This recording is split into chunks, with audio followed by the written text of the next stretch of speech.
بسم الله الرحمن الرحيم. بفرمائے الحمد لله نحمده ونستعينه ونستغفره ونؤمن به ونتوكل عليه ونعوذ بالله من شرور أنفسنا ومن سيئات أعمالنا ونعوذ بالله من شرور أنفسنا ومن سيئات أعمالنا من يهده الله فلا مضل له ومن يضلله فلا هادي له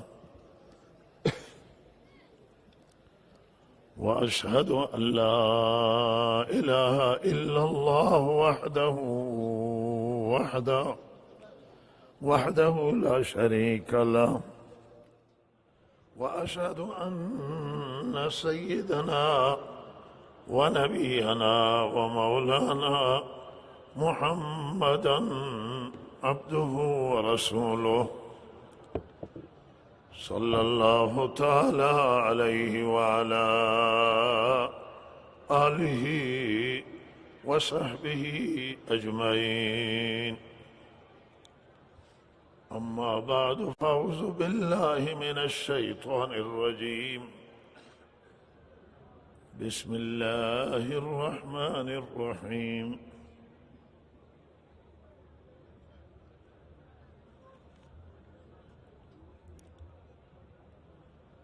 إن الله وملائكته يصلون على النبي يا أيها الذين آمنوا صلوا عليه وسلموا تسليما.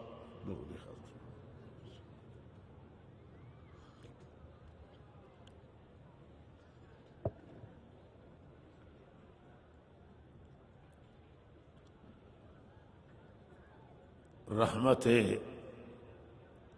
رب العالمین و فضلش امشب و امروز دیشب در مرکز استان سیستان و بلوچستان در شهر زاهدان سرازیر است.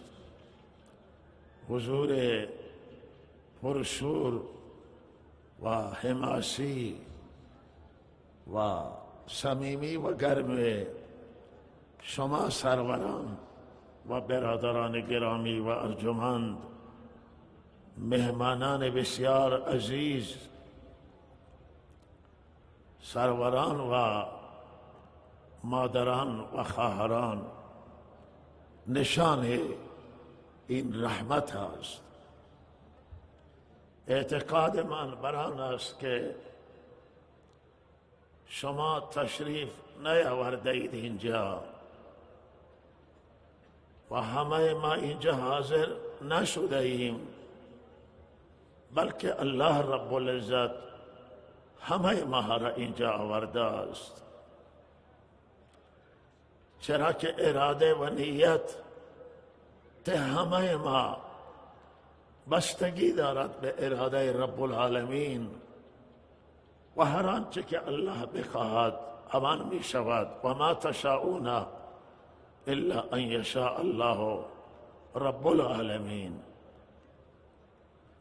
این اراده پروردگار هست و خواست الهی است که در شرایط کنونی دنیا که مسلمانان همه جا با گرفتاری و تفرقه روبرو هستند و مسلمانان در عرصه های گوناگون با بنبست مواجهند.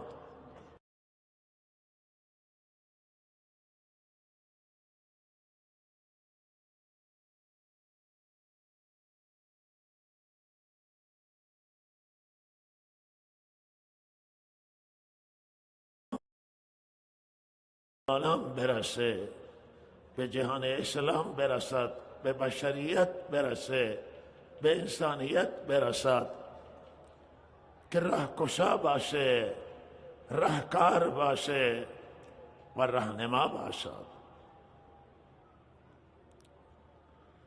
واقعا زبان تشکر ندارم و بلد نیستم تعبیری را که از ربم و پروردگارم شکرگزاری بکنم بر این نعمت و بر این احسان، جز این کلمه ای که قرآن آغاز میشه: الحمدلله رب العالمین الرحمن الرحیم مالک یوم الدین ایاک نعبد و ایاک نستعین.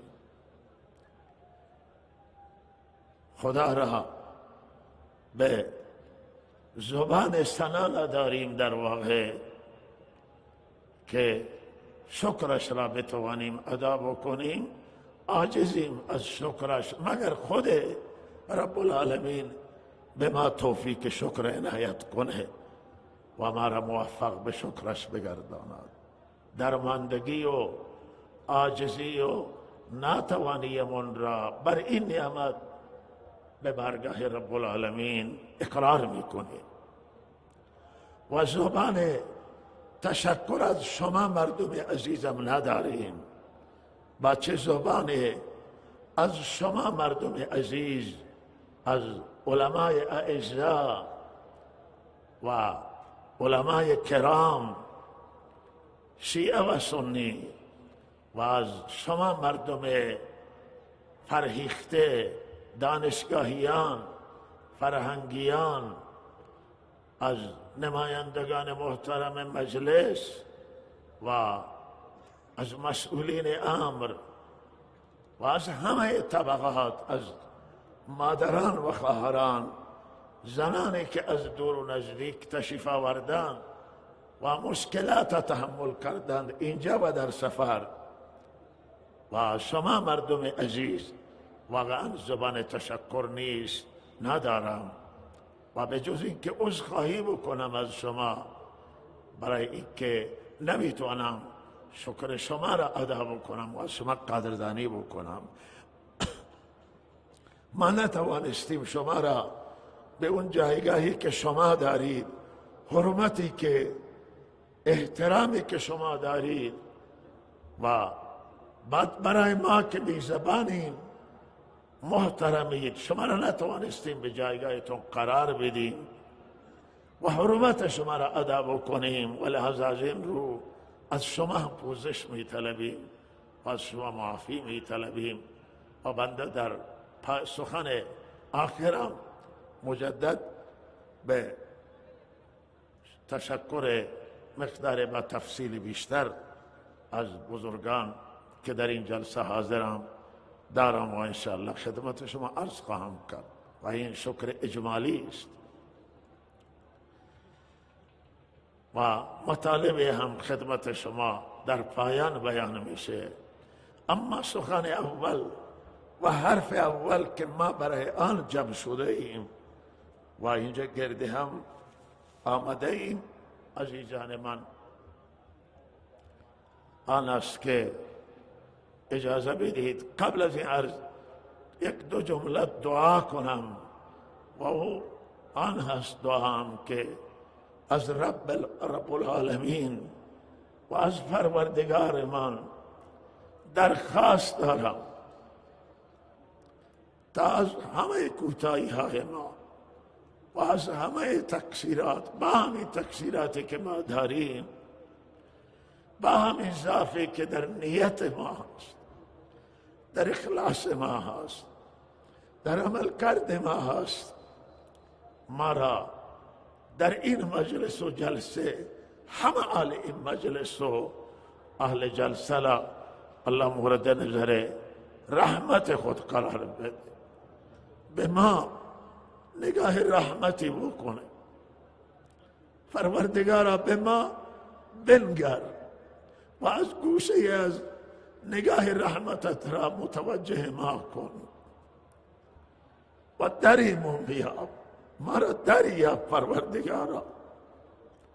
ما گمگشتگانی که خود را گم کرده ایم و بیراه رفته ایم و نیت برانه، اراده برانه که به سوی تو برگردیم و با تو نزدیک بشیم و درخواست منانه که غلامی خودت را، بردگی خودت را، کنیزی خودت را نصیب ما بگردان و مرا از غلامان حلقه به گوش ذات یگانه خودت و از ارادتمندان و پیروان راستین محمد رسول الله صلی الله علیه وسلم بگردان. آنچه که اینجا گفته شده به برگاهت بپذیر و توفیق عمل نصیب بکن و آنچه که این بنده ناچیزت، بنده بی بضاعت میخواهد عرض کنه توفیق عنایت بفرما که در راستای رضامندی تو و در راستای منافع اسلام و مسلمین باشد. آمین یا رب العالمین.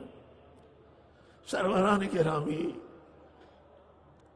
در یک نگاه اگر ما نگاه کنیم همه این جهان و همه این کائنات و همه این عالم و عالمیان و همه پیچیدگی هایی که در این موجود هست برمیگردن به خدای واحد، برمیگردن به یک پروردگار، به یک رب العالمین.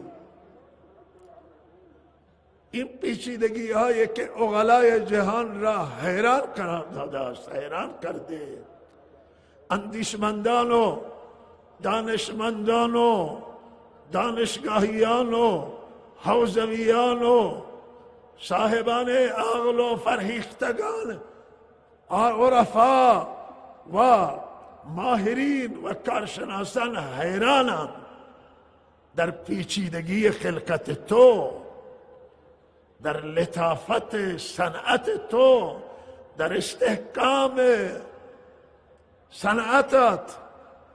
این آسمان ها با این عظمت و بزرگی و پیچیدگی و این زمین با این گستردگی و با این عظمت و ثقل و بزرگی و انواع نعمت ها که بر این زمین گذاشتی، انواع موجوداتی که در این زمین قرار دادی، از زنده ها گرفته حیوانات تا نباتات تا جمادات تا دریاها تا کوها و تا انواع موجوداتی که اینجاست و انسان ها با چه پیچیدگی، با چه لطافت، با چه دقت نظر به وجود آوردی و تا به عالم ستاره و منظومه های خورشیدی، ماه و خورشید و ستارگان، کهکشانه ها، همه این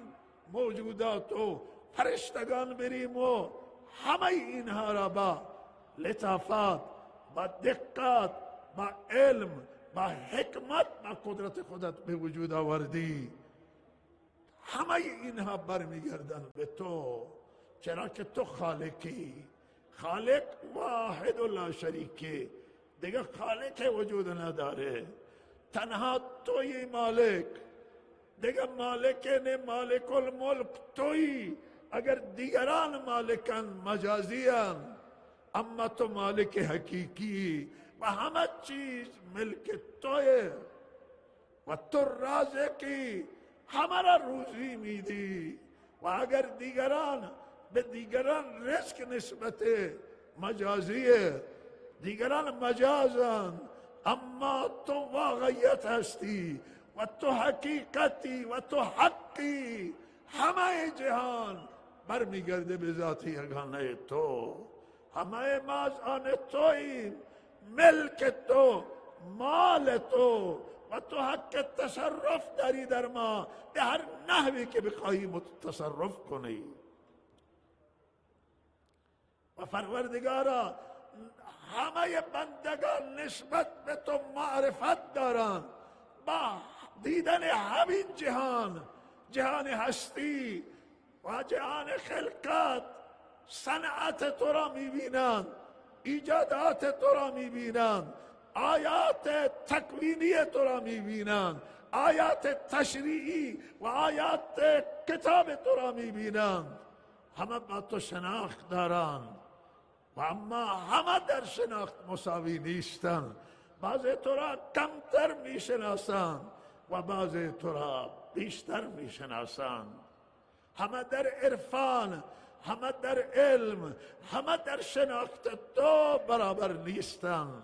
پروردگارا بالاترین ناس و بالاترین عرفا و بالاترین کسانی که تو را شناختند انبیاء علیهم السلام که با تو در تماس بودند، صاحب وحیان، وحی از تو دریافت میکنند.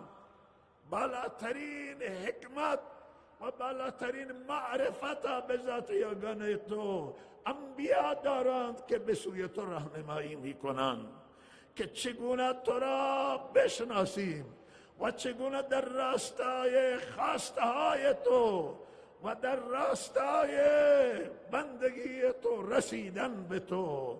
انبیاء بودند که راهنمایی کردند.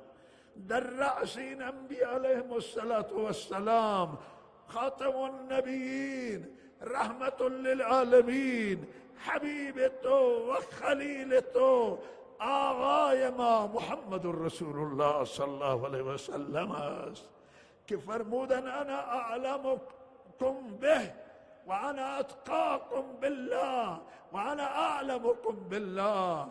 مردم صحابه من از همه شما عالم تر به الله هم و بهتر میدانم، الله را میشناسم از شما بهتر و راه خوشنودی او را، راه رضایت او را و خواسته پروردگار را بهتر میدانم که از شما چه میخواهد و با چه چیزی خوشنود میشه، با چه چیزی راضی میشه.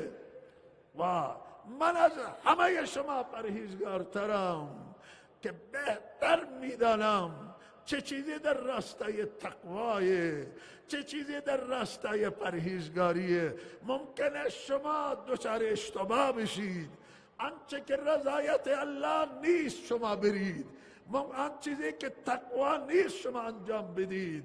اما من میدانم که عارفتر به الله هم و پرهیزگارترم با چه چیزی نیز رب العالمین خوشنوده و با چه چیزی رضایتش جلب میشه و جذب میشه.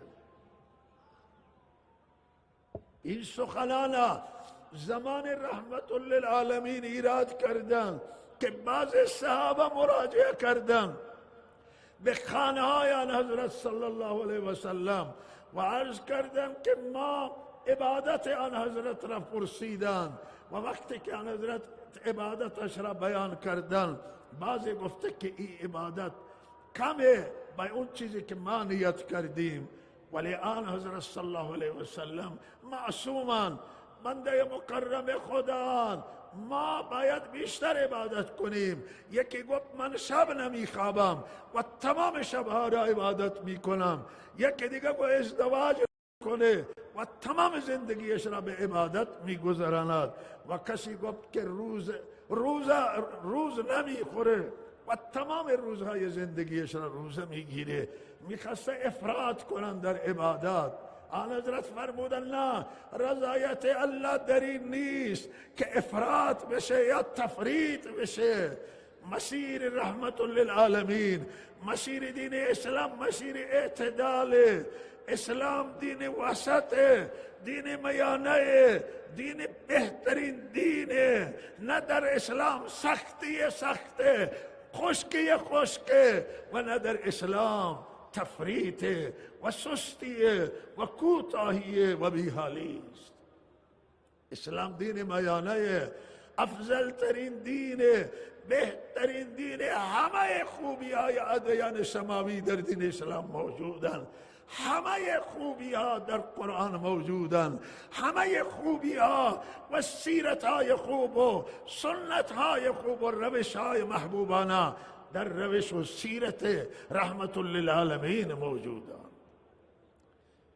الله به ما احسان کرده است، به خدا قسم هیچ احسان در دنیا به هیچ ملت نشده، به هیچ امتی نشده است که الله رب العزت بر امت مسلمه و ملت مسلمان احسان کرده.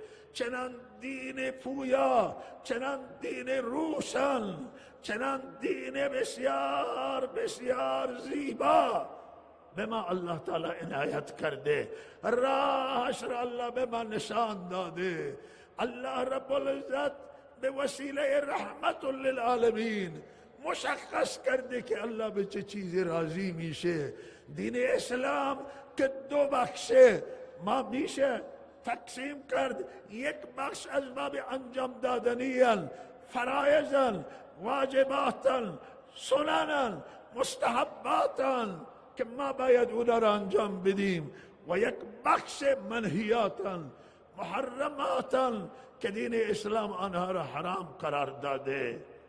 عمل به دین اسلام، انجام دادن احکام الهی از قبیل نماز و از قبیل روزه و زکات و حج و از قبیل ایمان قابل قبول و ایمان صحیح به پروردگار، این همه در راستای رضامندی پروردگاران. اوش انسان کارشناس و خبره، صاحب وحی که با جبریل امین در ارتباطه، بر خدای عز و جل مستقیما در ارتباط است. او بیان کرده که چه اعتقاده، چه احکام اعمال، چه اخلاق ما را میتونه به رب العالمین برسانه، به قرب خدا برساند و رضایت پروردگار را برای ما جلب بکنه و حاصل بشه. با چه صورت به رب العالمین میتوانیم برسیم؟ امکان نداره بس من و شما این احکام ترک کنیم و به خدا برسیم، نماز را تعطیل کنیم و قائل نمازی بکنیم، یا در اصل و اصول و اعتقاداتی ما خلل باشه به الله برسیم. امکانش وجود نداره. امکان نداره شما نمازم بخونید، ایمانتون هم درست باشه، اعتقادتون هم صحیح باشه، ولی زکات اموالتون ندید، امکان رسیدن به الله نیست. شما به الله زمانی میرسید که این نسخه که رحمت للعالمین به شما داده، محمد امین به شما داده، به نام شریعت، به نام دین، به نام اسلام، تا به این عمل نکنیم امکان نداره به الله برسیم. ترسم نرسی به خانه کعبه عربی، این راهی که تو میروی به ترکستان است، با گناه و با چرس و با تریاک و با یک سری خرافات و گناه کسی ادعا بکنه که ما به خدا میرسیم، نه به خدا نمیرسه، به شیطان میرسه. راه خدا راه نورانیه، راه خدا مشخصه، راه خدا قرآنه، احکام الهی در قرآن، راه خدا راه سیره پاک رحمت للعالمین، زندگی رحمت للعالمین، تعلیم و عمل کرد رحمت للعالمین هست. عزیزان من، این احکام باید انجام بدیم. این دستورات دو بخشن، آنها که انجام دادنی دو بخشن.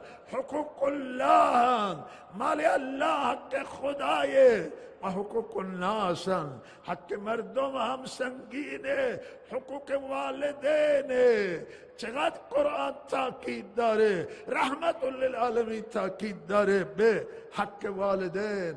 مادر و پدر بعد از خدا هیچ کسی حق نداره بر سر ما به اندازه والدین. بنده نمیگم این قرآن تلاوت کنید، و قضا ربک الا تعبدوا الا ایاه و بالوالدین احسانا. این آیه با الفاظ مختلف و با مفهوم واحد چه اندازه در قرآن تکرار میشه. والدین برسید، رضایت والدین رضایت خدای، حقوق الناس شما را به بهشت میرسانه، رعایت حق مردم شما را به خدا میرساند، شما را به جنت میرسانه. آن حضرت احکام در احکامی که آن حضرت آوردن، حقوق بشر، حقوق انسان، کرامت همه انسان ها بر ما لازمه. ما به همه انسان ها حرمت میگذاریم و برای همه انسانیت فکر میکنیم. اسلام به ما دستور داده ما به اون طبقه ضعیف و افتاده و مفلوج و اون علیل و به اونها هم احترام قائل میشیم و اسلام دستور داده که به بچه ها رحم کنیم و محبت کنیم و بزرگان احترام کنیم.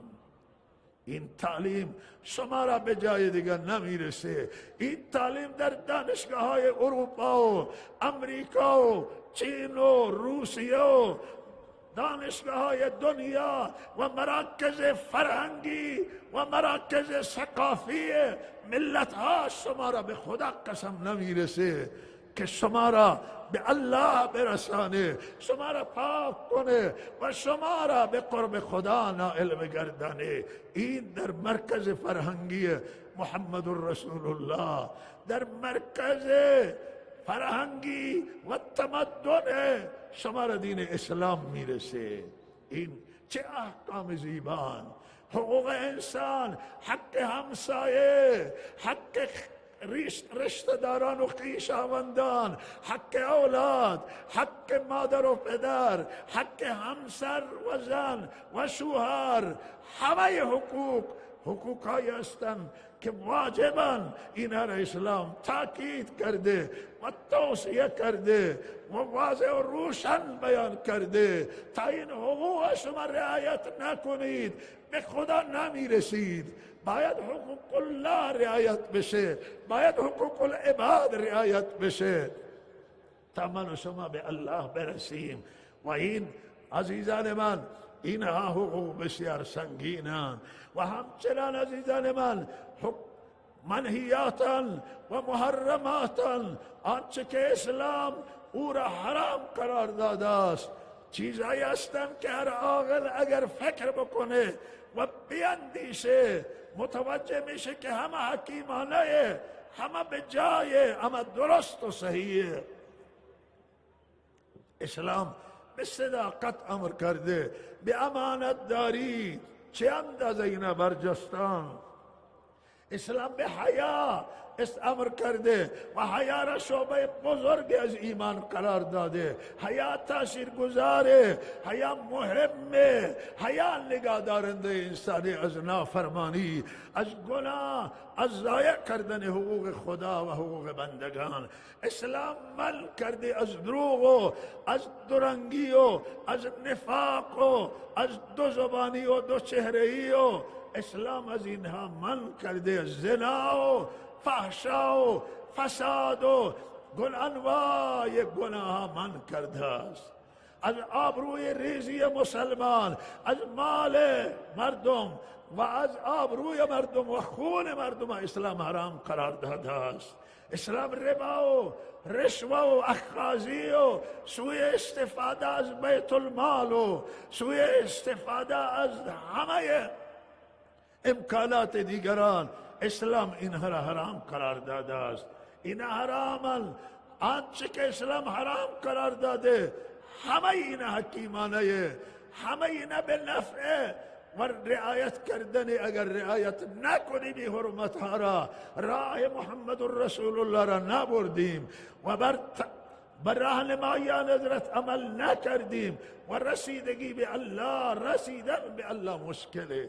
کسی که دروغ میگه لعنت بر دروغگو. قرآن میفرماید الا لعنت الله علی الکاذبین.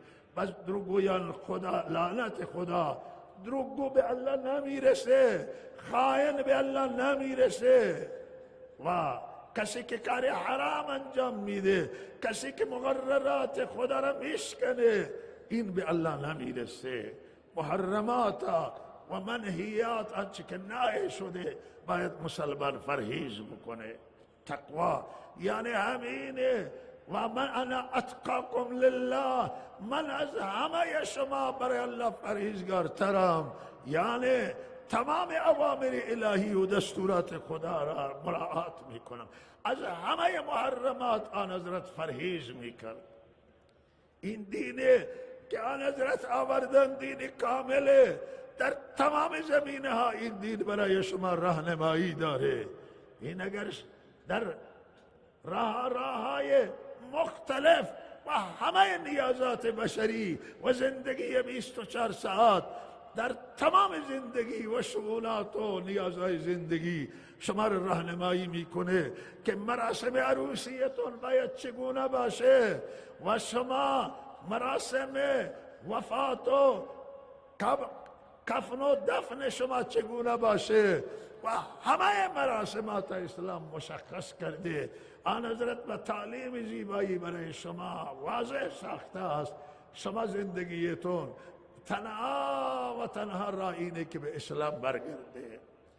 من و شما امروز آنچه که پیامی که برای جهانیان داریم و به عالمیان خطاب میکنیم و خصوصا ملت مسلمان که امروز با چالش مواجهه، با مشکلات مواجهه، با بنبست در عرصه‌های مختلف روبرو هست. تنها راه نجات برای مسلمانان، راه نجات برای همه جهانیان تنها و تنها برگشت به رحمت للعالمین، برگشت به زندگی و سیره پاک محمد رسول الله، اتباع رحمت للعالمین و برگشت به قرآن عظیم و شان.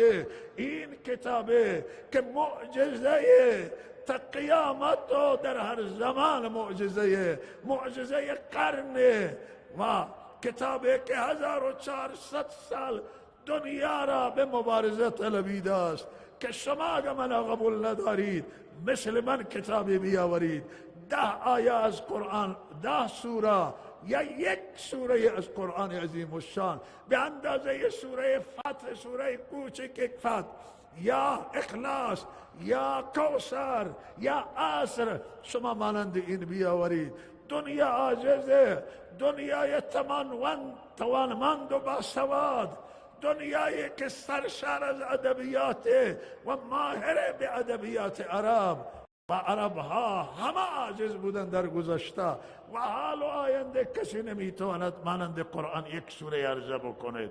این کتاب بی مانند، بی مثل، به این کتاب توهین نکنید، به این پیامبر مردم دنیا بشریت توهین نکنید.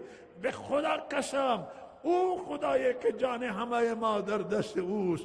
بغیر از این کتاب و بغیر از این پیامبر شما دیگر راه نجات را نمیابید. این آخرین پیامبر، آخرین کتاب، تا قیامت پیغمبر همه ادیان به پایان رسیدن و دین اسلام تا قیامت راهنمای بشره و بشر به الله میرسانه و بشر به سعادت دنیا و آخرت میرسانه.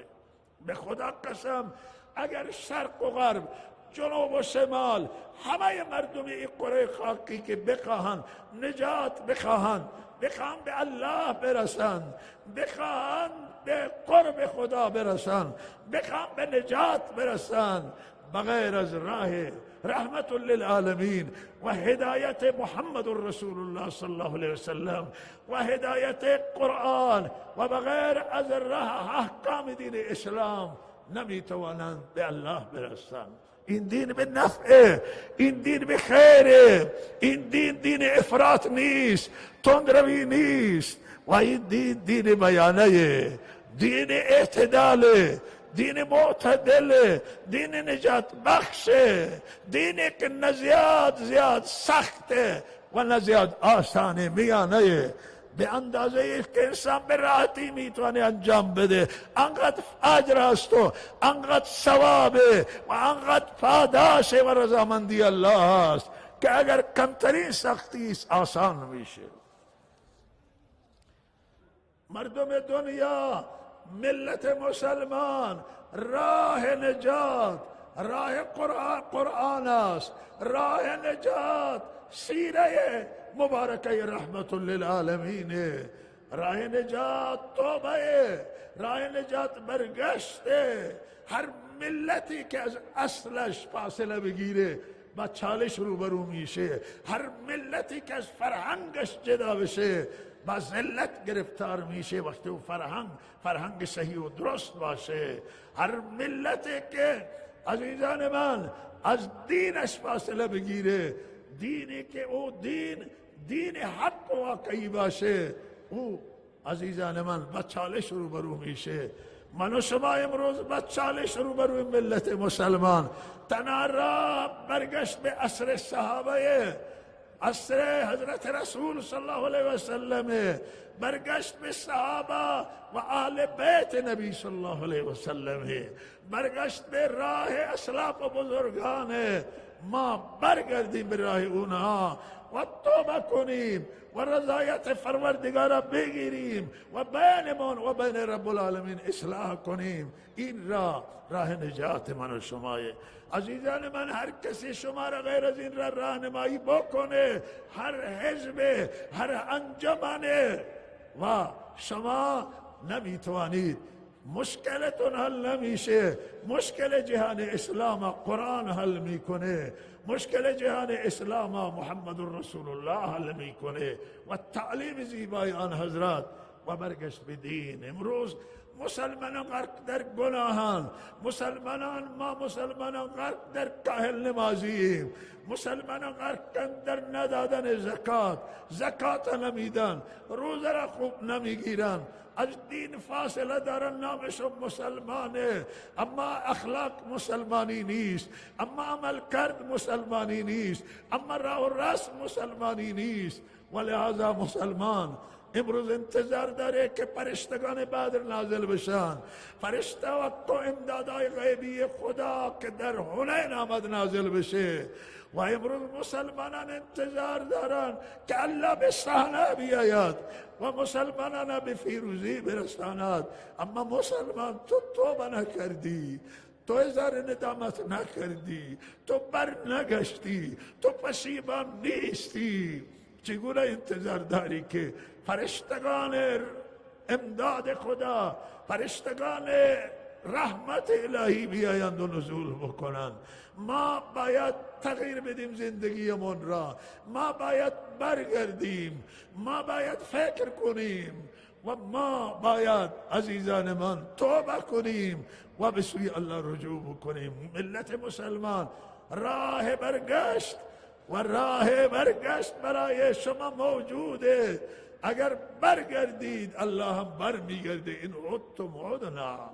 اگر ما به خیر برگردیم، به دین برگردیم، الله به ما بر میگرده. شر دشمنان از سر ما کوتاه میکنه. انسجام و اتحاد، عظمت و بزرگی، پیروزی به ما عنایت میکنه. ولهذا همه باید به سوی الله برگردیم. این راه نجات همه ما هست. امروز جهان اسلام منتظر ناجیان کسی باشه که این را نجات بده. ناجی قرآن عظیم الشانه، ناجی سیره پاک محمد رسول الله.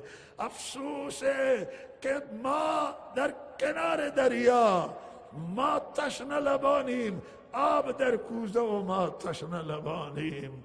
آب موجوده، راه موجوده، اما سروران گرامی ما از تشنگی و از مشکلات داریم جان میدیم. علاج این قحط و علاج زلزله ها و علاج آفت های آسمانی و زمینی و علاج جنگ ها و علاج خون ریزی ها و تفرقه ها که دل خراشن و دل آدم خون میشه وقتی که این مسائل بحث بکنه و یاد بکنه. همه یک علاج واحدن.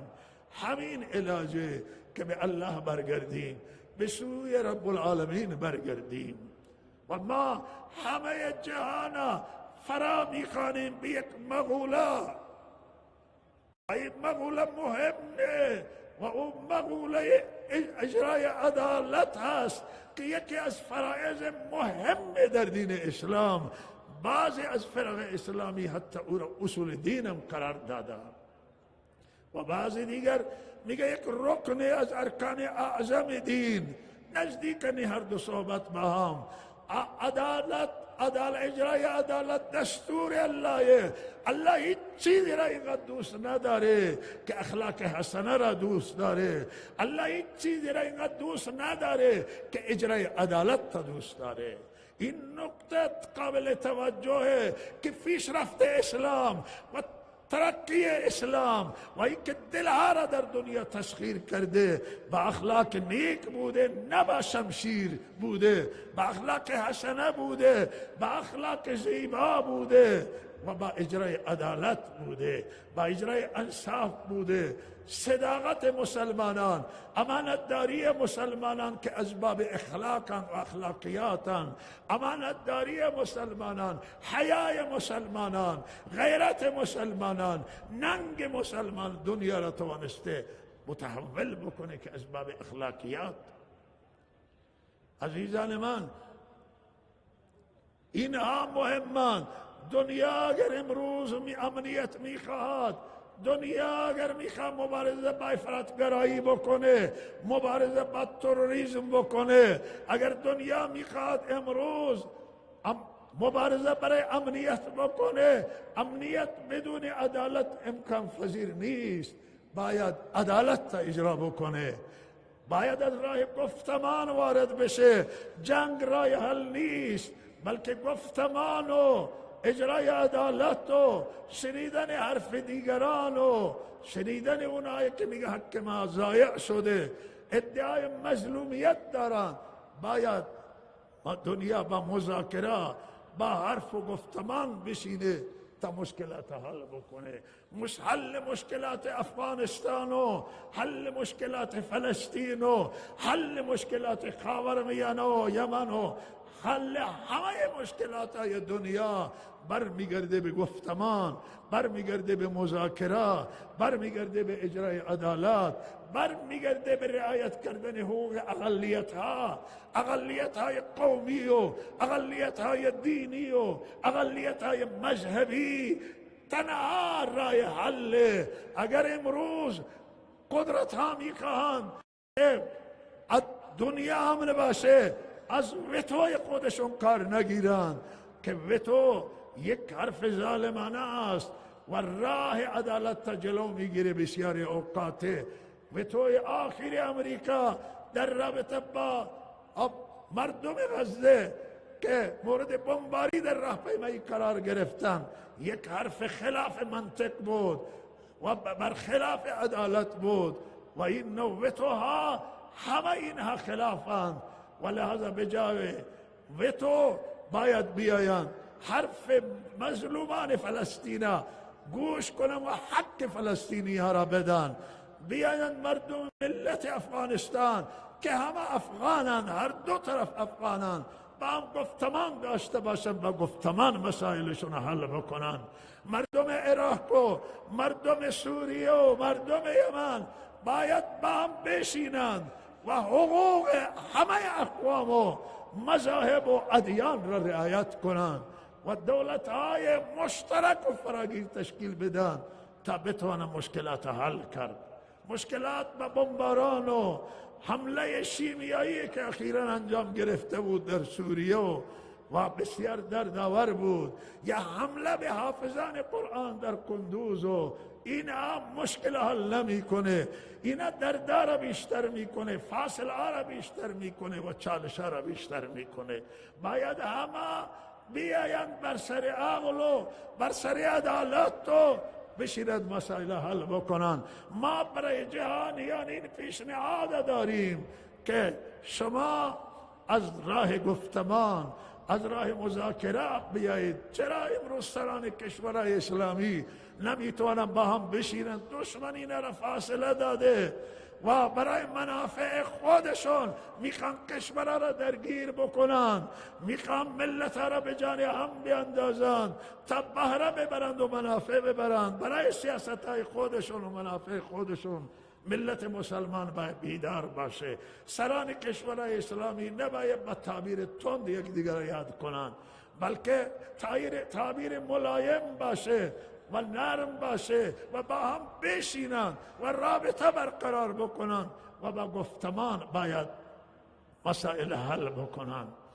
جهان اسلام امروز نیاز داره به یک سری برنامه، به یک سری راهکار جدید فکر کنه. این راهی که میره، این راه روز به روز مشکلات مسلمانان را بیشتر میکنه و اختلاف و فاصله ها را اضافه میکنه. ما از این مجلسی که اینجا هست و به هر حال همه مردم ایران زمین اینجا، از همه مردم ایران زمین اینجا در این مجلس حضور دارند و همه آمدن برای خیر آمدن، به نیت خیر آمدن.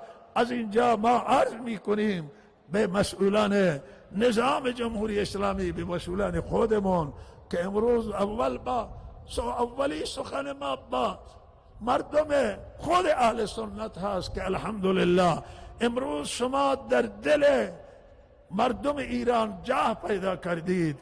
ملت ایران اکثریتش شما اهل سنت را میشناسه و با شما محبت داره و دوستی داره، مخصوصا این که امنیت شما رعایت کردید، امنیت کشور، و در سانه های انتخابات حضورتون گسترده و پرشور و فعال بوده، با هم بودید.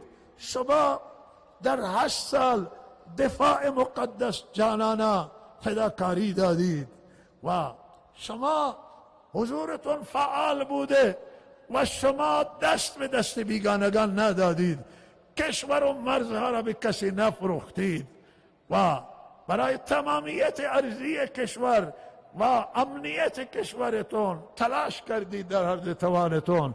رو به افراطگرایی نیاوردید و با افراطگراها همراه نشدید و شما راه میانه و اعتدال پسندیدید و اختیار کردید که امروز بین اهل سنت در مسیر اعتدال الحمدلله اجماعی است. امروز شما هم در دل مسئولان و در دل ملت الحمدلله جا پیدا کردید. مردم ایران دوست دارن شما را و به شما محبت می‌ورزند و برادران شیعه که اکثریت ایران را تشکیل میدن شما را برادر خود میدانند، همانطور که شما اونها را برادر میدانید. و الحمدلله این مسیر صحیح بوده، مسیر درست بوده که الحمدلله ما خیانت نکردیم به وطن و خیانت نکردیم به اسلام و همچنان با نظام جمهوری اسلامی. و از این رو ما امروز احساس سربلندی میکنیم که مسیر درست را طی کردیم و ما اما خواسته داریم و درخواست داریم. ما انسانیم و نیازمندیم و نیاز داریم که آینده روشن جلو ما و فرزندان ما باشه. ما ایرانی هستیم، آبا و اجداد ما برای این وطن کشته دادند و ما از این وطن دفاع کردیم و قبرستان های بیگانگان در خاک سیستان و بلوچستان و سایر ایران زمین که دوستان آمدند شاهد این مسئله است. کسی را نگذاشتیم به این وطن و لازم انتظار ما آنه که بین همه اقوام ایرانی و مذاهب ایرانی تفاوت قائل نباشند مسئولین امر و همه را به نگاه واحد نگاه بکنند و نهادها و ما استخدام بشیم. اگر 40 سال به ما اعتماد حاصل نشه، خدای نکرده که این اعتماد حاصل میشه. ما مطمئنیم که امروز مسئولان به ما اعتماد پیدا کردن، به ما محبت پیدا کردن، به ما تمایل دارن. روی این ما این خواسته را مطرح میکنیم که هم در مدیریت کلان کشور دیده بشیم و هم در مدیریت های استانی دیده بشیم و ما را به کار بگیرید، فرزندان شایسته ما را استخدام کنید ما برادران شماییم، هم آبروی شما را حفظ کردیم و حفظ میکنیم و هم آبروی کشور را حفظ کردیم. ما میخواهیم برای کشور خدمت کنیم و ما میخواهیم برای این کشور زحمت بکشیم و هم در دفاع و امنیتش و هم در سازندگی کشور و آبادانی و عمران کشور خدمت بکنیم. این خواسته اهل سنت و به همین منظور نامه به محضر مبارک رهبر معظم انقلاب نوشته شده بود و رهبر معظم انقلاب دستورم دادن و اراکین نظام موظف کردن که تفاوت قائل نباشند. اما هنوز ما انتظاریم که این فرمان چرا تأخیر بشه و این فرمان چرا فوری اجرا نشه و چرا برای این فوراً بندوبست صورت نگیره. و لحاظا این فکر و سوال برای ما پیدا شده است.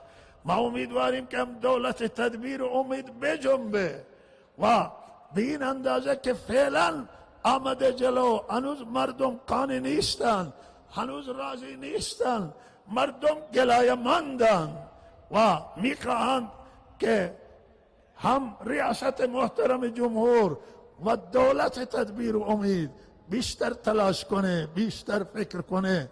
مدیران شایسته مهمن برای کشور، بعضی مدیر ناتوانند و اینها ناراضگی به وجود آوردند و لحاظا باید فکر اساسی بشه و از مدیران توانمند شیعه و سنی و ایرانی استفاده بشه.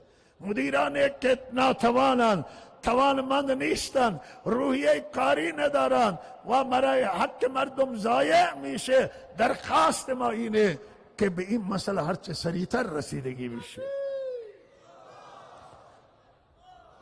تعادل، اعتدال و یک نوع تعادل باید ایجاد بشه که همه بتوانن کنار هم خدمت بکنن. اقوامی که در استانا هستند، مذاهبی که در استانا هستند، همه بتوانن کنار هم برای کشورشون خدمت کنن، برای مملکت خدمت بکنن. و لحاظا درخواست ما داریم از مسئولین امر دل سوزانه و خیرخواهانه ما غرض نداریم. ما دل سوزیم و میخواهیم این که صدای مردم و ندای مردم را بشنوند. همه مردم مغرض نیستن، بله هست کسانی که اهداف دیگر دارن، اما هستن کسانی که مشکل دارن و هم مشکلات مردم را رسیدگی بکنن، به مردم توجه کنن. مردم شیعه باشن یا سنی یا هر طیف دیگری در کشور باشه، همه ایرانی هستند.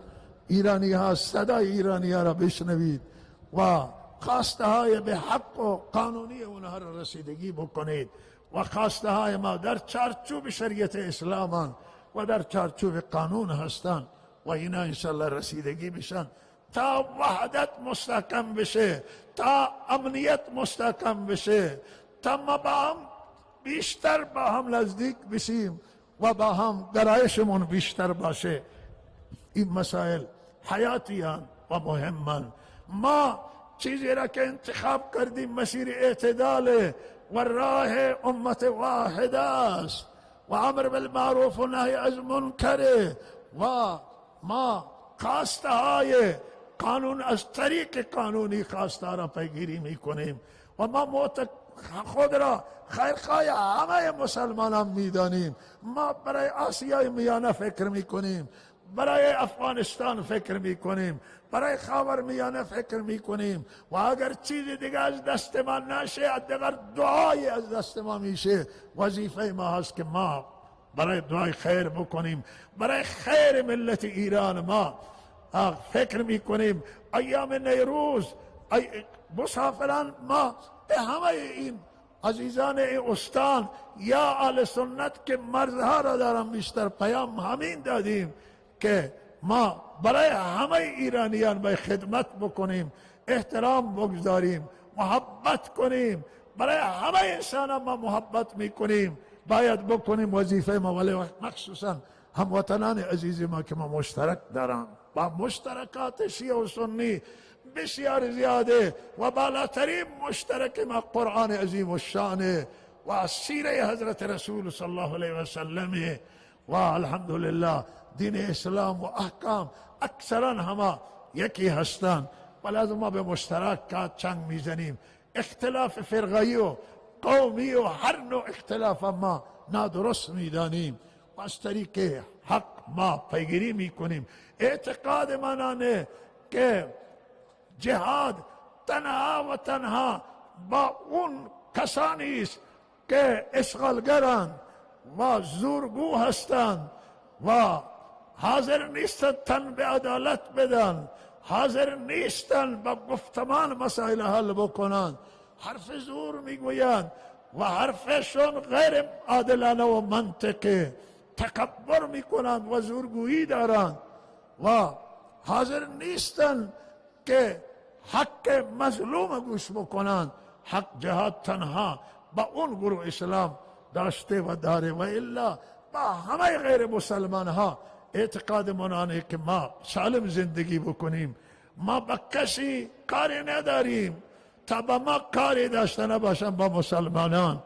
ما را از خانه هایمون اخراج نکنم مسلمان را، مثل کشور میانمار که مسلمان را اخراج کرده، یا حق مظلومین توجه نکنه و به گفتمان ننشینه میز مذاکره مثل اسرائیل و جاهایی که این نوع مسائل هست.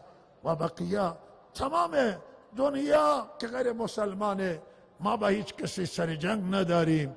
با ما کسانی که سر سازش دارن سالم میخوان زندگی بکنه، اسلام به ما اجازه نداده ما به اونا درگیر بشیم، به اونا ضربه بزنیم، به اونا نقصان برسانیم. اسلام دین صلحه، اسلام دین دوستیه، اسلام دین معتدله، برای زورگو را نمیپذیره، متکبر و مغرور و خیانتکار و جانی را نمیپذیره. ولی کسی که کاری نداره به زندگیش هست، اسلام هم به او کاری نداره. این حرف برای آنه که امروز بسیاری مشکلات در دنیا هست و بسیاری تبلیغ میکنن که مسلمانان مثلا جنگ درست میکنن و درگیرن. ما امیدوار هستیم که انشالله در کشور ما آینده روشنی ما داشته باشیم.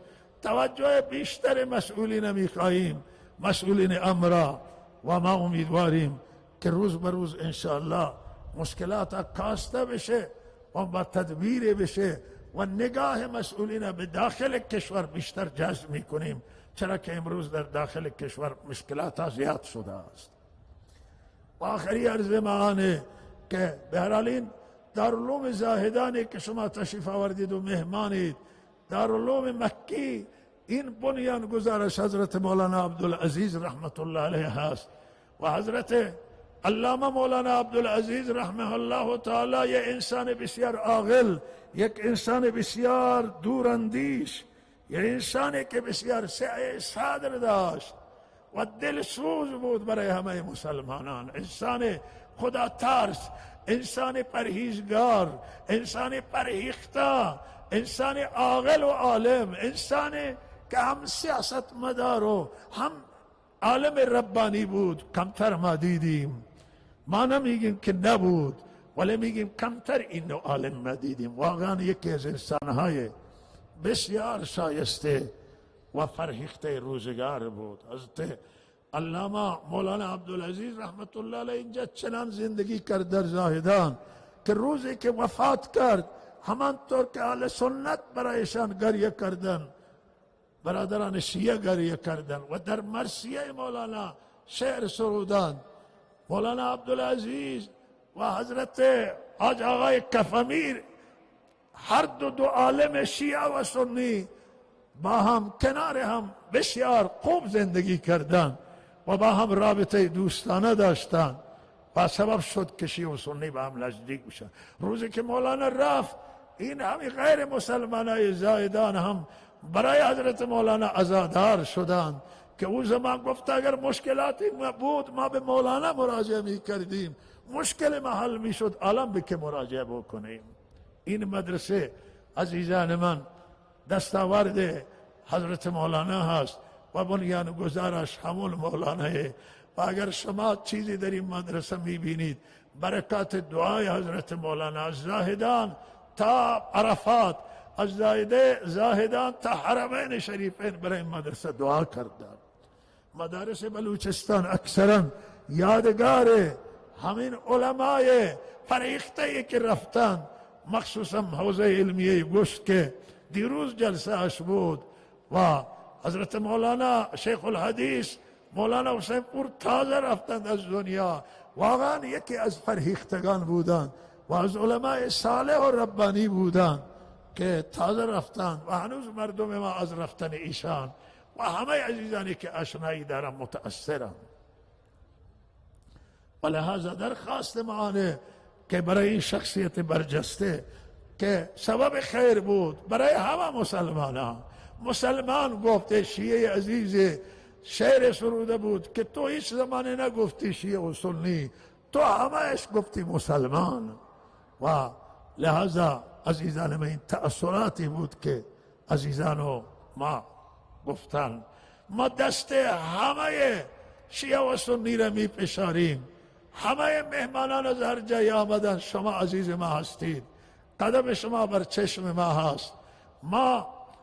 من یک نکته خدمت شما عرض بکنم و این تواضع نیست، واقعیتی است که من هیچ وقت نمی فسدم که از این تریبون کسی در شعر اسم من بگیره و از مهمانان کسی نسبت به بنده مسائل عرض بکنه، من احساس شرمندگی می کنم، خیلی خجل میشم که نام من بگیرن. ما از الله تعالی این درخواست کردیم و خواسته من از رب العالمین اینه که توفیق خدمتی برسه و ما بتوانیم خدمتی مرا الله شایسته بدونه. ما هیچی نمیخواهیم، هیچ عنوانی نمیخواهیم و نه انتظار چیزی را داریم. ما یه طلبه جزئی و کوچکی هستم و الله تعالی هدایت کنه منو به همون صورتی که رضایتش حاصل بشه من کافی هست. و لحاظا این خدمتی که اینجا انجام میگیری همین اساتید گرامی، اساتید مخلص و فکرمند دارالعلوم زاهدان هستند، تا اونهایی که رفتن از دست ما و مانند مولانا احمد ها، مولانا خدا نظر، مولانا نعمت الله، مولانا عبدالملک و مولانا قصرکندی و دامنی و دیگر اساتیدی که اینجا به نحوه حالا بعض زیاد کار کردند و بعض زیاد، مولانا غلام محمد و مولانا حسن آبادی و دیگر اساتیدی که از دست ما رفتن و این نتیجه زحمات همین مردمه و نتیجه علما هست و نتیجه زحمات همین مردم عزیز زاهدان استان و شما عزیزانی که تشریف دارید و خیرخواهی دعا می کنید. اگر اینجا چیزی هست نتیجه همینه هست و بالاتر از همه فضل رب العالمین هست و احسان پروردگار هست و لطف پروردگاره و کم و بیشی که دوستان عمل به شریعت می کنند و عمل به سنت می کنند و دوستان انجام میدن و شاید سبب هست که الحمدلله چیزی همه مدارس رشد و ترقیشون به همین صورت هست. ما این مرکز متعلق تنها به مردم زاهدان نیست، مردم استان نیست، این مرکز علمی متعلق به همه شماست، همه شیعه و سنی است، همه مذاهب و گرایش‌های مختلفه و همه جهان اسلامه و اختی مرکز وقت اسلامی مال همه مسلمانانه. اینجا هر کسی خدمت میکنه فکرش برای همه، دلش برای همه میسوزه. ما دلسوز نظامیم، دلسوز کشوریم، دلسوز شیعه و سنیم، دلسوز همه ایم و اگر حرفی هم میزنیم در راستای دلسوزیه. گاهی اگر گلایه هم بعضی مسئولین ممکنه از حرف ما بکنن، ما مرضی نداریم، مقصود ما خیر هست و دلسوزیه و ما معتقدیم که اگر این مسائل رعایت بشه وحدت مستحکم میشه و همگرایی و ائتلاف بیشتر میشه. و جا داره که بنده از همه شما مجدد تشکر کنم و مخصوصا قدردانی بکنم از علمای بسیار گرامی و اعزا و همه مردم عزیز که از جاهای مختلف آمدن، گرچه وقت طولانی نشه ولی من مختصر جا داری که تشکر کنم از علمای عزیز سایر دیار و مناطق مختلف که آمدن.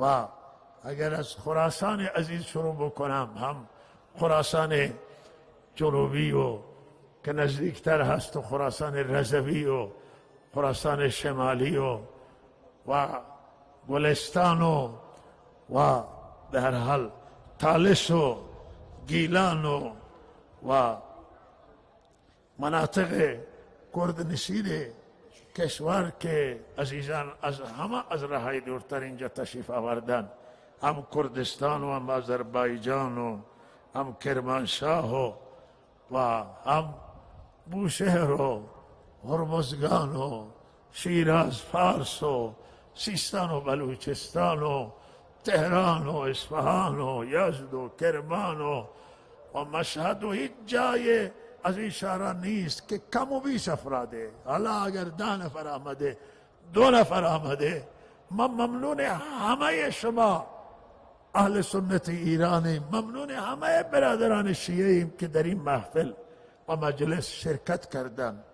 این محفل و مجلس متعلق به همه تون هست، مایه خیر برای مردم استان، مایه خیر برای مردم کشور، برای همه مایه رحمت هست. این جلسه رحمته و جلسه هیچ کسی نگران نباشه، هیچ کسی ناراحت نباشه، علیه هیچ کسی نیست، بالله همه هست، به نفع همه هست، به خیر همه هست. مجلس گفتمان تریبونی است که همه صحبت میکنن، هم مسئولین امر، هم نمایندگان مجلس، هر کسی میخواه هر صحبتی هم بکنه، هم نماینده محترم ولی فقیه و هم علما و اندیشمندان و فرهیختگان، هم از دانشگاهیان و طبقات مختلف در این محفل شرکت کردن و لحاظا ما از همه شکر گزاریم. مولانا مطهری و علمای خاف و نشتفان و هیئت همراهشون، شیخ محمد صالح فردل به هیئت همراهشون، جناب آقای سفرآخوند و علمای منطقه گلستان و نمایندگان محترم تربت جام که صحبت کردند، جناب آقای دکتر رحیمی از نمایندگان توانمندند و رئیس فراکسیون اهل سنتان و نماینده محترم خاف و نماینده محترم خاص ایرانشهر، چابهار و همه نمایندگان محترم علما. یه تراز اول استان سیستان و بلوچستان نمانده در سیستان و بلوچستان، علما همه آمدن و ما از گرفتن نامشون عاجزیم و عذرخواهی میکنیم از این علما و اینا بر ما احسان دارن و اینها الحمدلله بسیار بسیار علمای خوبن. الحمدلله توی استان هیچ اختلاف بین علما نیست، علما با هم منسجم و متحدن و جای دیگر الحمدلله اتحاد بین اهل سنت و بین شیعه هم موجود هست. و نماینده محترم ولی فقیه و حضرت حاجی آقای سلیمانی که واقعا وجودش در استان ما بسیار مؤثره و یکی از انسانها و شخصیتهای اندیشمنده که در جهت وحدت کمک میکنه و همیشه در جهت وحدت فکر میکنه، هیچ وقتی راضی به اختلافات نیست. و بله این حضور شما استانداری محترم سیستان و بلوچستان و معاونین محترمشون که صبح آمدن و فرمانداری محترم، شهرداری محترم، شورای محترم شهر و معتمدین و ریش سفیدان که اینجا حضور دارند و دانشگاهیان و فرهنگیان و طبقات مختلف که اینجا حضور دارند، همه قابل تقدیرند و همه قابل تشکر هستند و به هر حال ما شکر گزاریم از همه. اگر جای کسی از زبان ما افتاده برای آن است که به هر حال سنگین هست برنامه و ما عذرخواهی میکنیم و الله تعالی به همه توفیق عمل نصیب بفرماید. ما تشکر میکنیم از مسئولان نظامی و انتظامی و امنیتی که دغدغه امنیت داشتن، همکاری کردن برای امنیت و به هر حال این هم در خور تقدیرند و همه کسانی که برای برگزاری این همایش همکاری کردن، مخصوصا همکاران گرامیمون، مخصوصا مردم مهمان نواز زاهدان، واقعا قابل تشکران.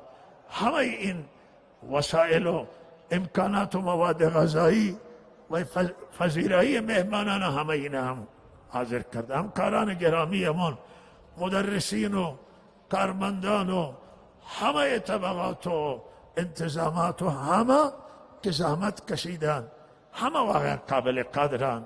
الله پاداش شما را بده و الله به شما جزای خیر عنایت کنه.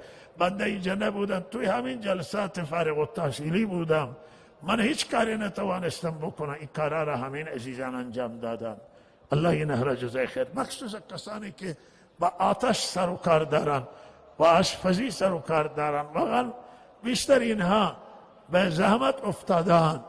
همه اینها واقعا در خور تقدیرن. مادران، خواهران، زنانی که واقعا بیداری کشیدن و استقبال کردن زنان، خدمت کردن، در انتظامات کار کردن، در قسمت‌های مختلف برادران و خواهران کار کردن، همه اینها در خور تقدیرن و ما برای اینها باید دعای خیر کنیم در این محفل و مجلس و اینها سزاوار دعاهن و شایسته دعای خیرن.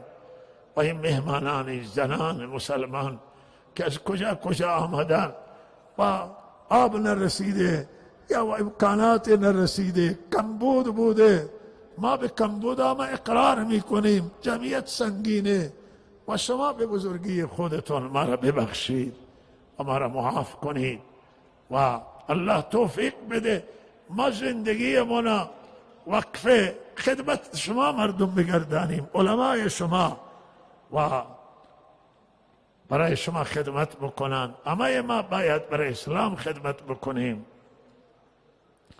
و لحاظا این علمایی که تازه رفتن، حضرت مولانا حسین پور حفظه رحمه الله، مولانا شهاب الدین، مولانا علی بایی، علمای خراسان، اساتید خراسان، اساتید منطقه سیستان و بلوچستان، هرمزگان، کردستان، گلستان، سایر مناطق، علمایی که رفتن در دیر و زود، همه باید امشب مورد دعای خیر بگیرن باشن. برای همه مسلمان باید ما دعا کنیم، برای کشورمون، برای کشورهای اسلامی، برای جهان اسلام. با تقاضاهای دعا برای قسمت‌های مختلف آمده است و بسیار زیاده.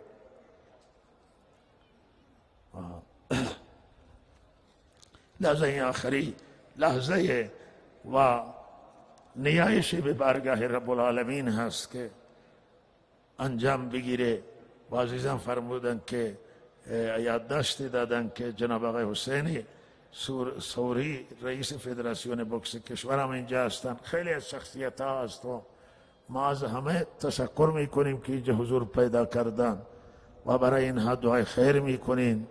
نمایندگان محترم هم خوب صحبت کرده الحمدلله، امیر انشارو هم تربت جام صحبت کردن، بقیه نمایندگان فرصت نبود و ما از همه فرهیختگان و سخنرانان که بهتری سخنران میتوانستند سخنرانی را ارائه کنند اما مجال نبود، عذرخواهی میکنیم از شما و از شما معذرت میخواهیم.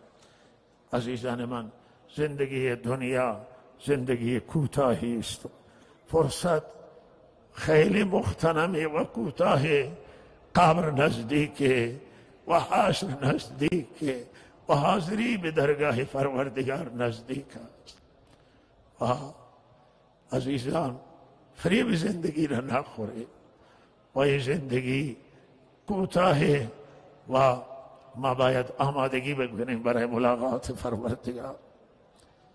عجیب هست که واقعا ما قبر فراموش کردیم، نام آن حضرت تذکره می شد گریه می کردن. حضرت مولانا قمرالدین رحمه الله تعالی یکی از علمای فرهیخته بود و چه عشق این شخصیت به خدا و رسول داشت. حضرت مولانا محمد عمر یک انسان ذاکر و یک انسان عابد و فرهیخته بود. اینا علمایی که از دیار رفتن، همین علمایی که در هر قسمت شما تذکره کنید، علمای بزرگوار ما را، شخصیت بزرگ شیخ زیایی بود و چه انسان لایق و فرهیخته بود. مولانا مطهری بود، علمای عزیز گلستان، علمای عزیز کردستان، علمای عزیز دیار مختلف، مولانا شهاب الدین، اینها مولانا علی بایی، همه علمایی که رفتن شخصیت ها دیگیشو آشنا داشتید. این پایبند مسائل شرعی. مولانا حضرت شیخ الحدیث که می دیدید، دیدن از خودش یک دنیا بود که چه اندازه انسان متواضع و با خدا. این بزرگان ما، تذکره اینها، یاد اینها باید برای ما روشنی راه ما باشه و اینا را همیشه به دعاهای خیرمون یاد بکنیم.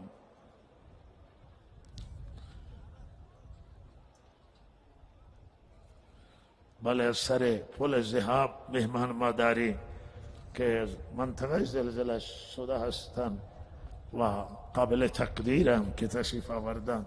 والله آفت از این عزیزان ما دور بگردانه و مشکلات اینها را حل بکنه.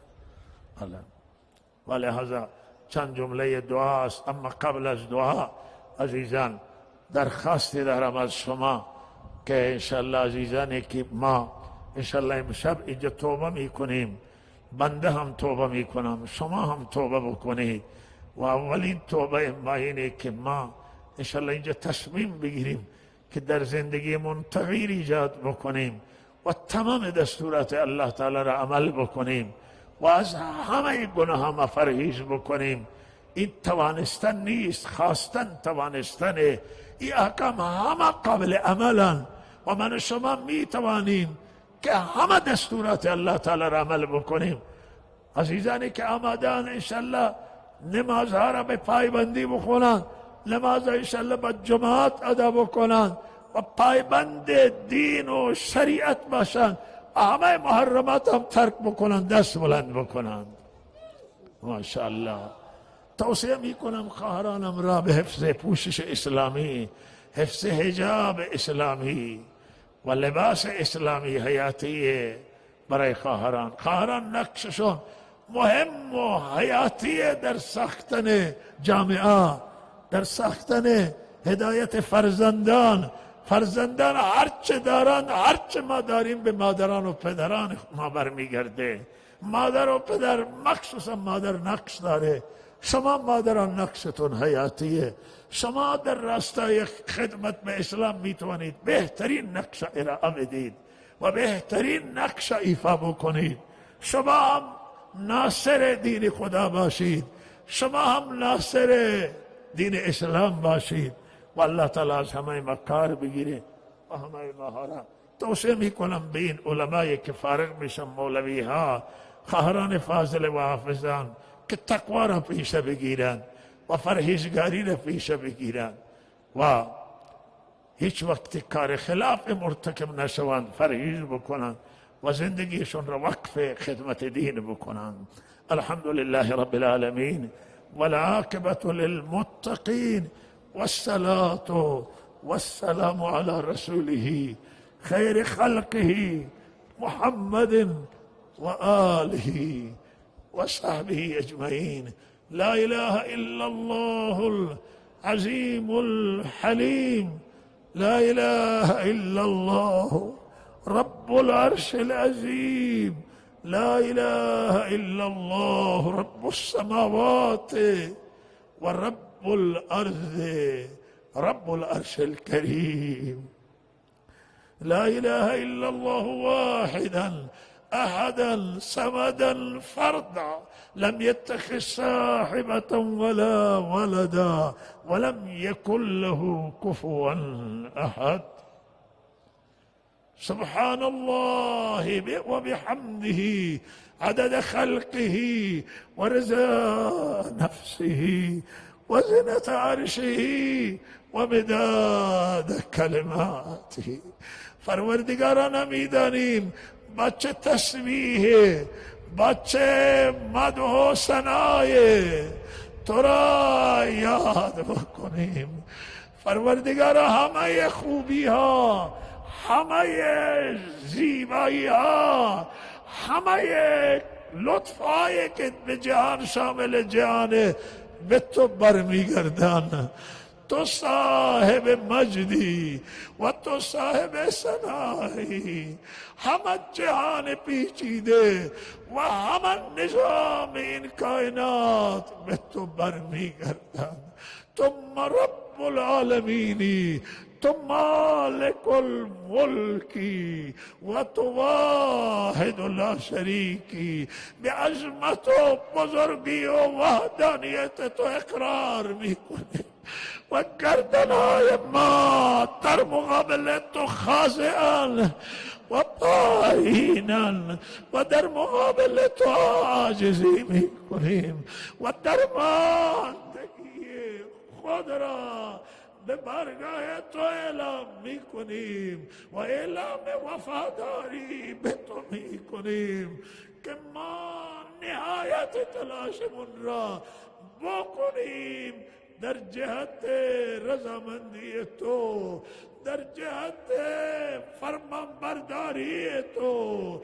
به ما توفیق عنایت بفرما. پروردگارا از تو درخواست داریم، اله زبان ما عاجزه و قاصره. اله با همین زبان بی زبانیمون از تو درخواست داریم به اندازه قطرات آبهای دریا و برگه های درختان و ذرات ریگ ها و مداد کلماتت و به اندازه معلوماتت که انتها نداره بهترین صلات ها را و بهترین سلام ها و بهترین درود را به رحمت للعالمین، به چاریار نبی، به ازواج مطهرات و اهل بیت نبی و به صحابه کرام و به همه ارادتمندان آن حضرت صلی الله علیه وسلم نازل بفرما. پروردگار ربا از تو درخواست، از تو تقاضا داریم که رابطه ما را بر رحمت للعالمین به وسیله اتباع رحمت للعالمین، به وسیله عمل به شریعت و سنت، رابطه ما را بر رحمت للعالمین مستحکم بگرد. غلامی محمد رسول الله را نصیب ما بگرد و از تو درخواست داریم مرا وابسته، مرا دل داده ذات یگانه خودت بگردان و ما را از طریق عمل به شریعت و عمل به دین توفیق عمل به اون اعمالی که خوشنودی تو را جلب میکنه و رضایت تو را حاصل میکنه مرا موفق بده. مرا ربانی بگردانو، مرا انسانای با خدا بگردانو، مرا متوکل علی الله بگردانو، مرا از آن خودت قرار بده، مرا از ناصرانو از یاوران دینت قرار بده.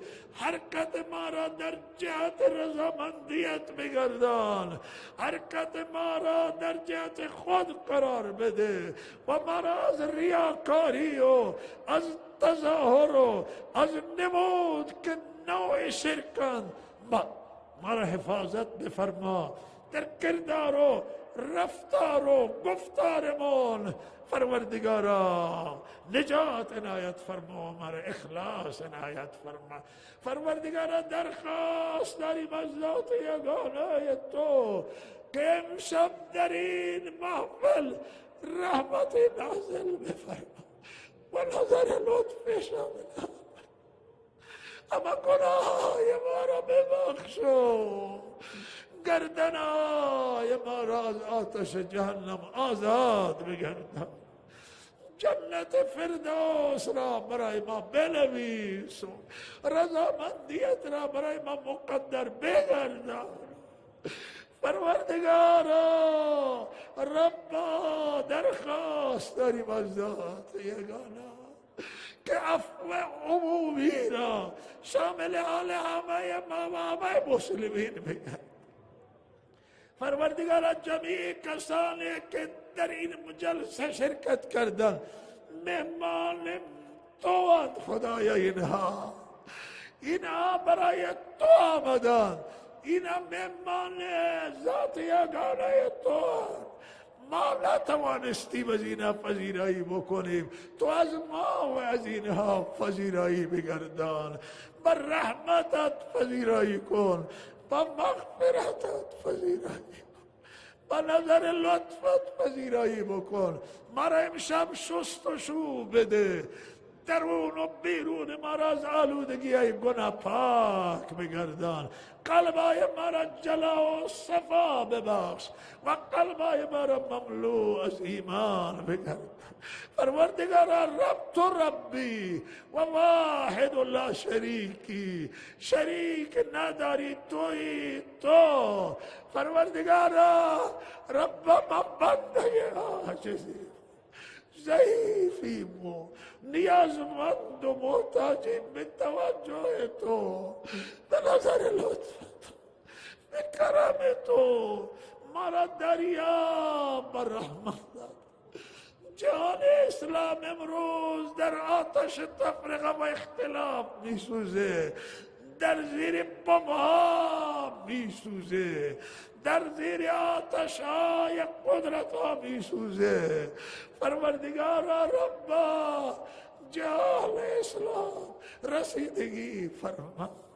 پروردگارا بلاد اسلامی را آمن بگردان و سران کشورهای اسلامی را هدایت بده و بینا را برگردان به اسلام و برشون بگردان به مسلمانان که برای مسلمانان بشینن فکر کنن، با هم متحدشون بگردان.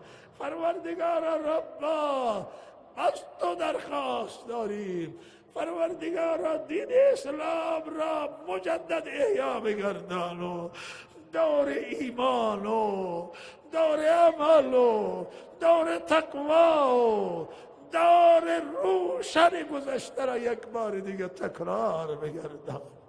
پروردگارا ربا دلای همه ما را نورانی بکن، ربا همه ما را بساز و همه ما را توفیق تغییر عنایت کن و همه ما را در راه خودت جدی بگردان.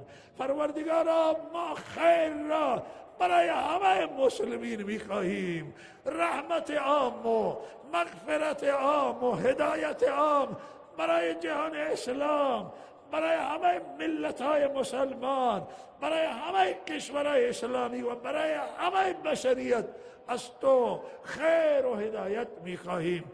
بشر هدایت بده، انسان ها را برگردان به دین اسلام.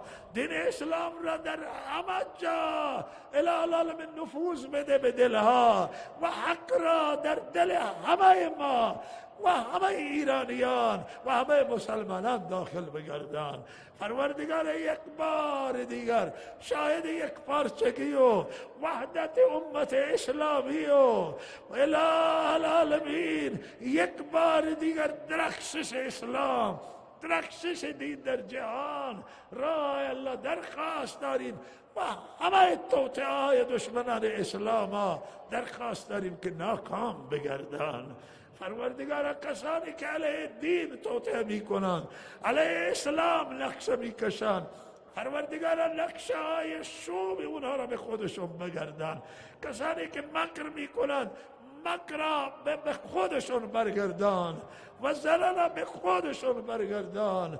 پروردگار ربا یا الله یا الله زنده بگردان امت مسلمه را، دین را در زندگی ما احیا کن، سنت احیا کن، شریعت احیا کن، مسلمانان را زنده بگردان با عشقت و محبتت و ایمان سرشار همه ما را زنده بگردان.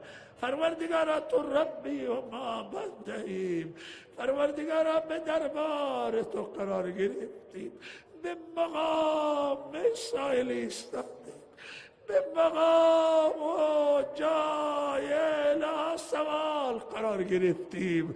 پروردگارا نگاهی به سوی ما، رحمتی به سوی ما، پروردگارا مغفرت بول بفرما، هدایت بول هدایت فرما. ربا دستگیری کن، ربا فریاد رسی کن، به فریاد ما و هم مسلمین براس. پروردگارا زنان جامعه ما را پروردگارا هدایت عنایت فرما و نمونه بگردان برای زنهای جوامع دیگر.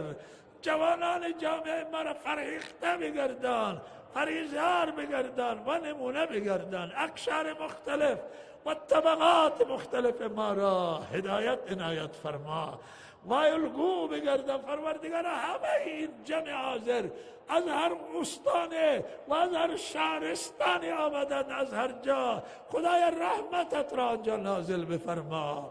و پروردگارا ربا نظر لطفت را شامل همه بگردان.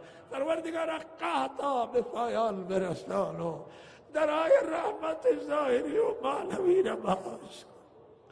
پروردگارا بخش بزرگ ایران اسلامی و کشورهای همجوار گرفتار خشکسالی شکننده و تخریب کننده و زلزله ها و آفت های آسمانی و زمینی.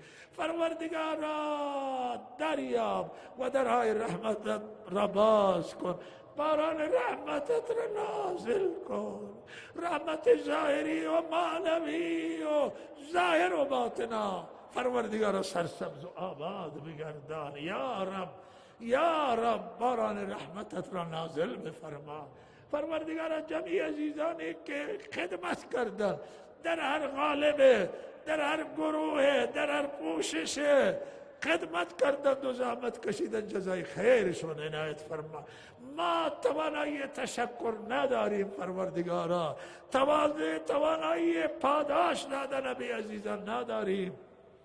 تو پاداش اینها را بده، اینها را جزای خیر نه. هر کسی که به این جلسه هر نوع همکاری کردن از مسئولین امر جزای خیرشون عنایت، حراست دادن، نگهبانی دادن، خدمت کردن، پذیرایی کردن، همه را جزای خیر عنایت فرما. اموات همه ما را مغفرت فرما، مخصوصا والدین همه ما، عزیزان همه ما، گذشتگان ما، خصوصا بانی این حوزه خیر حضرت علامه مولانا عبدالعزیز رحمه الله. پروردگارا در بهترین رحمت جا عنایت فرما، درجات این عالم بزرگوار را بلند بگردان و درجات حضرت شیخ الحدیث حسین مولانا حسین پور که تازه رفتن در بهترین رحمت جا عنایت فرما. همه علما یک تذکرهشون شد، نامشون اینجا یاد شد یا نشد، از استان سیستان و بلوچستان، همه علمای دیار خراسان زمین و پروردگارا گلستان و کردستان و ساحلی و همه از هر منطقه عزیزان آمدن و نیامدن، علمای دیارشون را درجاتشون بلند بگردان، مغفرت نصیب بفرما و عالی بگردان درجاتشون را که مایه خیر بودن. همه انسانهای خیر و خوب و خدمتگزار از ریش سفیدان و معتمدین و فرهیختگان و دانشگاهیان و اله همه را مغفرت فرما. علمای عموم ایران زمین که از صدر تعالی رفتن و برای دین خدمت کردن در جوار بهترین رحمت جا عنایت فرما. اساتیز دارالعلوم و علماء شهر زایدانا الی العالمین که رفتن همه را غریق رحمت کن که ما توانایی بردن نام عزیزان نداریم. الی العالمین کشور عزیز ایران را آباد بگردان و کشور ما را از گزند روزگار حفظ کن. مرزهای میان اسلامی ما را آمن کن و وحدت امت اسلامی را در همه جا و خصوصا اینجا همینطور که وحدت موجود برقرار بدار. پروردگارا مسئولین امر ما را توفیق خدمت نصیب بفرما و توفیق بده که ببینند ملتشون را و مردم عزیز ایران را و ببینند مخصوصا همه کسانی که خواسته دارند و اهل سنت که پیگیر خواسته قانونیشون هستند توفیقشون بده که به این خواسته رسیدگی بکنند و ما را به اهل سنت را و شیعه را همه را به حق و حقوقشون برسون الی العالمین. پروردگار خاتمه همه ما را به خیر بگردان. پروردگارا خیر بگردان همه را با دست و دامن پر از رحمت و پر از خیر و هدایت و مغفرت و خوبی به عافیت و سلامتی برگردان. پروردگار این جلسات و سایر جلسات فارغ التحصیلی را به برگاه خود قبول فرما. پروردگار مدارس دینی، مکاتب دینی را، دانشگاه و همه مدارس آموزش و پرورش، همه مراکز علمی را رشد و ترقی عنایت فرما. علم را پیشرفت عنایت فرما و توصیه خاص ما به اهل سنت که بیشتر در حاشیه کشور زندگی میکنند که فرزندانشون به علم بفرستند، به کسب دانش بفرستند. دانشهای دینی و دانشهای روز همه نیاز ما هستند و پروردگار ما را توفیق بده ملت و مردم ما را که در این راسته قدم جدی بردارند و همه را به علم و کسب تخصص و دانش موفق بگردانم. پروردگار خیر دنیا و آخرت را از تو میخواهیم و از آفات و شر و بلا و مصیبت دنیا و آخرت به تو پناهنده میشیم. مرا پناه بده. پروردگار جمیع کسانی که درخواست دعا برای مریضانشون کردن، برای زندانی ها کردن، برای آنانی که اولاد ندارن برای اولاد درخواست دادن، برای مشکلات های گوناگون و فقر، پروردگار حاجات همه را برآورده بگردان و اله العالمین همه را به خواسته های مشروع جایزشون برسون و اله العالمین به همه رسیدگی فرما. از اینجا خیر و برکت به همه جهان برسان. از اینجا خیر و برکت به همه کسانی که مشکل دارن برسان و مشکلاتشون را حل بفرما. پروردگارا آخری دعای ما به بارگاه تو خاتمه بالخیر، خاتمه با ایمان، استقامت بر شریعت هست، استقامت بر دین تا دم موت ما را پایدار بگردان بر شریعت اسلام. ما را جز حامیان دینت قرار بده. ما را از فتنه های ظاهر و باطن حفظ فرما و از همه فتنه ها ما را محافظت کن. عاقبت همه ما را بخیر کن و اله العالمین شر و فتنه و مصیبت را از ما دور کن. پروردگار خواسته تک تک این جمعیت هرچه داره، هرچه در دل نیت میکنند، پروردگار خواسته های همه را برآورده بفرما. خواسته های مشروع و جائز همه را برآورده فرما و عاقبت همه ما را بخیر فرما و همه این عزیزانی که از ارجاء آمدن به سلامتی و عافیت و امنیت به خانهشون برگردان و برکات این جلسه را برای همه مسلمین و کشورمان عام بگردن. ربنا تقبل منا انك انت السمیع العلیم. این فارغ التحصیلان و خواهران فاضله و برادران فاضل و مولوی و حافظ همه را خدمت دین عنایت فرما و همه را غلامی خودت و دینت را نصیب بگردان. سبحان ربك رب العزة عما يصفون وسلام على المرسلين. آمين آمين آمين والحمد لله رب العالمين وصلى الله على سيدنا محمد وآله وصحبه أجمعين. آمين برحمتك. یک بار درود شریف بخوان.